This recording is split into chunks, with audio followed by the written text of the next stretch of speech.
Hi, this is page 9 of the Introducing Music book on pitch.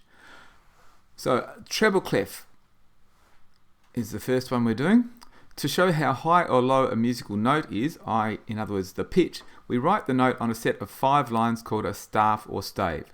Each line and each space is given an alphabetical name using the first 7 letters of the alphabet. A, B, C, D, E, F, G. After these 7 notes, we start back with A, B, C, etc. Just like you're continuing on X, Y, Z. If you have to keep going, you start on A again. So if we look down here, if you see the black dots, you'll see they start in every C, and it just keeps on going up and up. And the distance between one C and the next is called an octave. Similarly, the difference between a G and a G is also an octave. All the letters, they're an octave apart, and actually in relation to frequency, the vibration of the sound for each of the notes is twice as fast as the other when you're going up. So if a C was, an A here is about 440 times a second, the vibration, and this A here is 880 times a second, and the one down here is 220 times a second. And that's an octave. Treble clef. A long time ago, they used to have 11 lines like this. 6, 7, 8, 9, 10, 11. And they used to be singing around there, and people got really confused. So what they did is they erased the middle line, 1, 2, 3, 4, 5, and turned it into, it's a bit like the Harry Potter room of requirements. It turns up when you need it. And then they would put a sign to say that this line is G, and put a G there. It looks like this. Whoops, that's not the G line. Yes, it is. And getting very messy there. And then we'll find out later. 1, 2, 3, 4. I've done something wrong. They put an F. Now, I used to write Fs like this when I was young, but that's what a treble clef looks like now. Sorry, a bass clef, the F clef. Okay, anyway, so to draw it, what you need to do, I usually do a smiley face underneath and then draw up to the line above and down to the line below, and then go up past the center and up above the stave, and then go down straight through. Okay, you do 5 or 6 of them and pick your best 3 and circle them. So we have a saying for the notes on the lines and the spaces: every good boy deserves fruit, and face. There's also elephants, great big dirty feet, and every good boy deserves Ferraris, and a pile of others. If you prefer to use another one to memorize it, that's fine. And here there's an exercise: write notes, names under each note. So we can just go up to here and see the first one is an E, so we just write E, and you can continue the rest. Number 3, it's sort of the opposite. Semi-breves are these circles here, the 4 beats. We've done that in the previous exercise. I hope you did it. One thing I'd like to say though, and that is, if you look at, for example, this one here where it's in a space, notice it doesn't go above the line above or below the line below, because if you do something like this, you don't know whether it's a G or an A. So make sure if it's on a line, it goes halfway up to halfway down. If it's in a space, touches the top, touches the bottom, doesn't go past. Okay, so here's the first one, F. Need to make sure, carefully draw it in the space. If you don't touch them, that's okay. And the B on the line here, just neatly like that, and you keep going. Bass clef.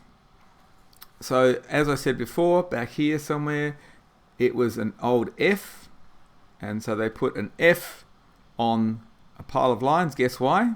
Because this is the line that is F. Oh, that's an E. Don't want that. Try again. I think I might be able to delete it, but might take a while. There it goes. Delete. Ta-dum. Okay, so that line is an F. And I don't know that expression. Good green buses drive fast always. Well, there you go.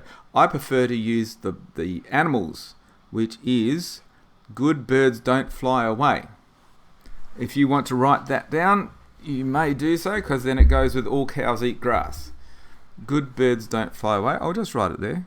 Good birds don't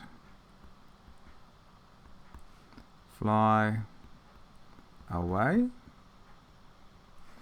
And so the way I help to remember it is the treble clef is for people, every good boy, and face. And the bass clef is for animals, good birds don't fly away, and all cows eat grass.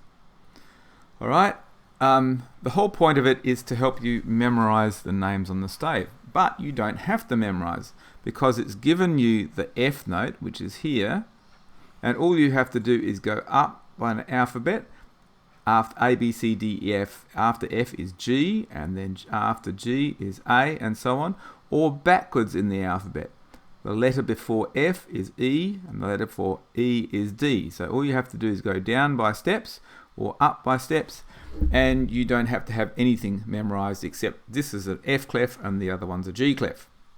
Okay, practice drawing the stave below. I usually start with an upside down smiley face, or a frowny face, and then I go down to the line below and up to the line above and down on through. But some people, like this one, you just do a curly bit there and then make sure you touch but don't go past the line above. The whole point is to circle that F line there. So as long as you've done that, you'll probably get full marks for bass clefs. Do a few of them. Again, circle your best 3. Write the names. So good birds don't fly away, it's a G. I'll let you do the rest. And using semi-braves or whole notes, write in the staff above each name. And let's see, good birds don't. So there's the D. And all cows eat grass. Well, guess where the next letter is. Write the same notes but using minims. Okay, so the same note is the D.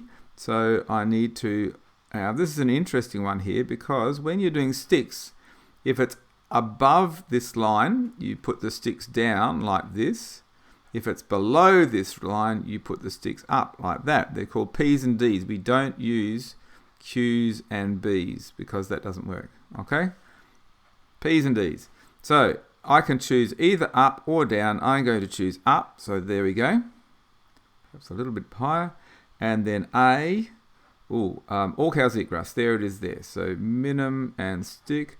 Or I could use this A up here, and the stick would go down like that. Alright, there you go. And I think we have finished. No, do the same again, only this time it's in exercises. I'll leave that for you to do. And it just talks about stems. Stems can go up or down. If it's in the middle, it can go either way. And the way you work it out is the majority of the bar. If the majority of the bar is going up, you have stems up.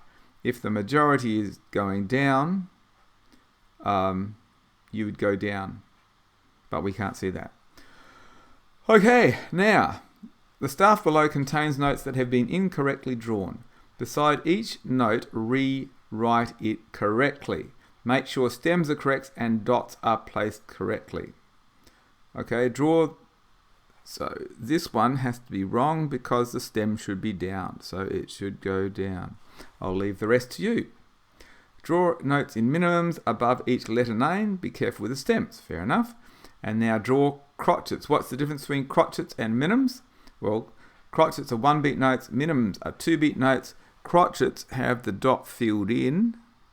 And minims have the dot open. Okay, so if you do something like this, which I've seen a lot of times, and then you don't bother filling in the notes, and you think that's a 4-beat bar, well, you're wrong. It's 2, 4, 6 beats, and something I have no idea what it is. Well, actually I do, but there's no legal kind of note, so I just mark it wrong. So please don't do that. And then quavers. Single quavers, remember they look like that, and the joined quavers look like that. And I think that's what they're talking about there with the hooks. Okay, and that's it for this one. Thanks a lot. See you later.